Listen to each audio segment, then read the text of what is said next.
నిబంధనలు ఉల్లంఘిస్తే చర్యలు తప్పవు. 3 నెలల్లో 76,586 కేసులు నమోదు. మే, జూన్, జూలైలో సరైన పత్రాలు లేని వారు మేలో 23. శరవాణి మాట్లాడుతూ 4.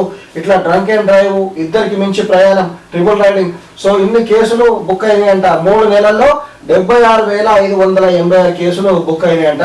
మల్కాజ్గిరిలో డ్రంక్ అండ్ డ్రైవ్ నిర్వహిస్తున్న ట్రాఫిక్ పోలీసులు విద్యార్థులకు అవగాహన కల్పిస్తున్నారు. తర్వాత ఓ చిన్న తప్పిడంతో రహదారిపై ప్రాణాలు పోగొట్టుకుంటున్నారు.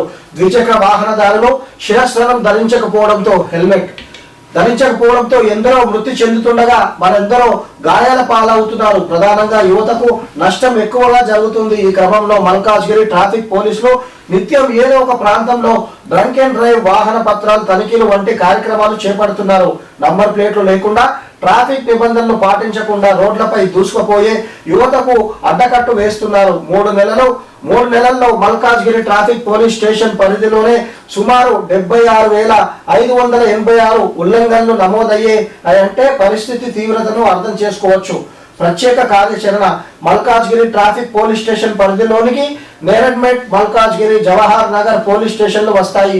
రోడ్ల ప్రమాదాలు అరికట్టేందుకు సిఐ రవి ఆధ్వర్యంలో ట్రాఫిక్ విభాగం పోలీసులు ప్రత్యేక కార్యాచరణతో ముందుకు సాగుతున్నారు. రహదారిపై వాహనాలు తనిఖీ సందర్భాల్లో ముందుగా శిరస్త్రాణం అంశానికి ప్రాధాన్యం ఇవ్వాలని నిర్ణయించారు. హెల్మెట్ నిబంధనలు పాటించని వారికి శిరస్త్రాణం ప్రాముఖ్యతను వివరించి వారితో శిరస్త్రాణం కొనుగోలు చేసేలా అవగాహన కల్పిస్తున్నారు. సరి అయిన పత్రాలు లేని వారిని, నంబర్ ప్లేట్లకు మాస్కులు అడ్డుగా ఉంచే వారిని, అసలు నంబర్ ప్లేట్లు లేకుండా రోడ్లపైకి వస్తున్న వారి వాహనాలను సీజ్ చేసి కోర్టుకు సమర్పిస్తున్నారు.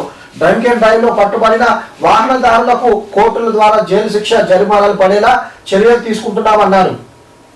సో ఇట్లా మల్కాజ్గిరిలో లా అండ్ ఆర్డర్, తర్వాత ట్రాఫిక్ పోలీసులు మాత్రం సూపర్ గా పనిచేస్తున్నారు. సో అది దాంట్లో ఎటువంటి అనుమానం లేదు.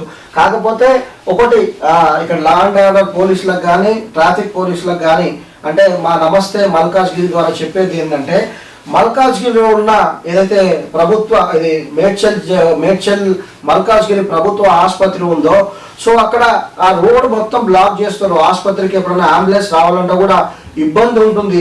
అదే కాకుండా మల్కాజ్గిరిలో చాలా కాలనీలో సో రోడ్ల పైన అడ్డగోలుగా పార్కింగ్ చేస్తున్నారు వెహికల్స్. ఆ అడ్డగోలుగా పార్కింగ్ చేస్తుంటే మెయిన్ ఇంకోటి, ఇక్కడ ఈ కృపా కాంప్లెక్స్, ఎల్బీ నగర్ కాలనీలా కృపా కాంప్లెక్స్ పక్క సందులో పోయినాక ఎల్బీ నగర్ కాలనీ ఏదైతే ఉందో అక్కడ రోడ్ల పైన వెహికల్స్ ఎట్లా పెడుతున్నారు అంటే నైట్ టైంలా పెట్టి వాళ్ళు వెళ్ళిపోతున్నారు. సో ఇతర వెహికల్స్ ఏమైనా రావాలన్నా, లేకుంటే అత్యవసరంగా ఏదైనా ఫైర్ అయినప్పుడు ఫైర్ బ్రిగేడ్ రావాలన్నా, అంబులెన్స్ రావాలన్నా మాత్రం చాలా కష్టమవుతుంది. సో దీనిపైన ట్రాఫిక్ పోలీసులు, తర్వాత లా అండ్ ఆర్డర్ పోలీసులు కొంచెం వాళ్ళపై దృష్టి పెట్టాలని చెప్పి ప్రజలు మాకు చెప్తున్నారు. మీ ద్వారా పోలీసులకు చెప్పమని. సో ఒకసారి దానిపైన కొంచెం మీరు యాక్షన్ తీసుకోవాలని కోరుతున్నాం. నెక్స్ట్, రోడ్డు నియమాలు పాటించాలి. Ravi, Malkajgiri traffic CI. వాహనదారులు శ్రేయస్సు కోసమే ప్రత్యేక కార్యాచరణ ప్రారంభించాం. మద్యం తాగి వాహనాలు నడిపే వారిని అదుపులోకి తీసుకొని అవగాహన కల్పిస్తున్నాం. ఆటో డ్రైవర్లకు, పాలబాట అక్రమానదారులకు ట్రాఫిక్ నిబంధనలపై అవగాహన కలిగిస్తున్నాం. నిబంధనలు పాటించకుండా ప్రయాణించే వారి కేసులు మల్కాజ్గిరి పరిధిలో ప్రతి నెల పెరుగుతున్నాయి. మైనర్లకు వాహనాలు ఇవ్వకుండా తల్లిదండ్రులు జాగ్రత్తలు తీసుకోవాలి. ట్రాఫిక్ నిబంధనలు ఉల్లంఘించి వారిపై కఠిన చర్యలు తప్పవని ట్రాఫిక్ సిఐ రవి అంటున్నారు. నెక్స్ట్